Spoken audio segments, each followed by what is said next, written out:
اللہ الرحمن الرحیم۔ جمعے کے دن عمدہ سے عمدہ لباس جو میسر ہو پہنے۔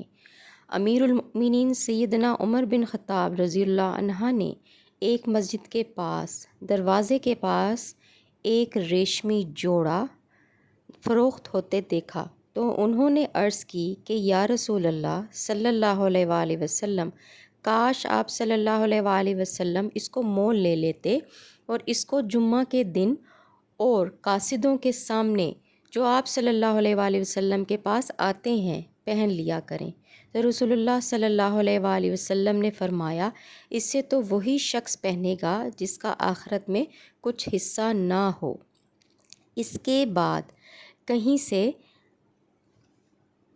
اسی قسم کے کئی ریشمی جوڑے رسول اللہ صلی اللہ علیہ وآلہ وسلم کے پاس آ گئے تو آپ صلی اللہ علیہ وآلہ وسلم نے عمر بن خطاب رضی اللہ عنہ کو اس میں سے ایک ہلا ریشمی جوڑا دے دیا۔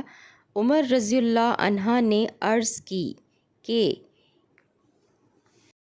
یا رسول اللہ صلی اللہ علیہ وآلہ وسلم، آپ نے مجھے یہ دے دیا، حالانکہ آپ ہلا عطارت کے بارے میں کچھ ارشاد فرما چکے ہیں۔ تو رسول اللہ صلی اللہ علیہ وآلہ وسلم نے فرمایا، میں نے تم کو اس لیے نہیں دیا کہ تم خود اس کو پہنو۔ پس عمر رضی اللہ عنہ نے وہ ہلا اپنے ایک مشرک بھائی کو جو مکہ میں تھا پہنا دیا۔ صحیح بخاری۔ جزاک اللہ۔